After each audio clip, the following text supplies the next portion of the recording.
اعتماد نہیں ہے کہ ہمارا جو کانٹریکٹ آنر ہوں گے یا نہیں ہوں گے تو وہ پیسہ نہیں لگاتے ہیں. سرمایہ کار ہمیشہ بزدل ہوتا ہے کیونکہ سرمایہ کار نے اپنا پیسہ کمایا ہوتا ہے, وہ چاہتا ہے ادھر پیسہ لگائے جدھر اس کی آمدنی ہوگی. تو جب اس کو یہ خوف ہو جائے کہ میں اگر یہاں انویسٹ کروں گا تو یہ پیسہ میرا پھنس جائے گا, وہ کبھی پیسہ نہیں لگائے گا. وہ جتنا مرضی پاکستان سے پیار کرتا ہو, جتنا مرضی درد رکھتا ہو پاکستان سے, وہ سیلاب کے لیے ہم نے مانگے, اربوں روپے گھنٹوں میں اکٹھے ہو گئے, لوگوں نے پیسے دیے, لیکن سرمایہ کاری نہیں کرتے. تو لہٰذا یہ جو ہماری تحریک ہے, اور میں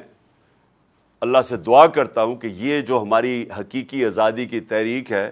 یہ دراصل انصاف کی تحریک ہے, اور یہ شروع ہوتی ہے جب ہماری عدالتیں کھڑی ہو جاتی ہیں ایک لوگوں کے لیے جو سمجھتے ہیں ہم کمزور ہیں اور ہمارا طاقتور کے سامنے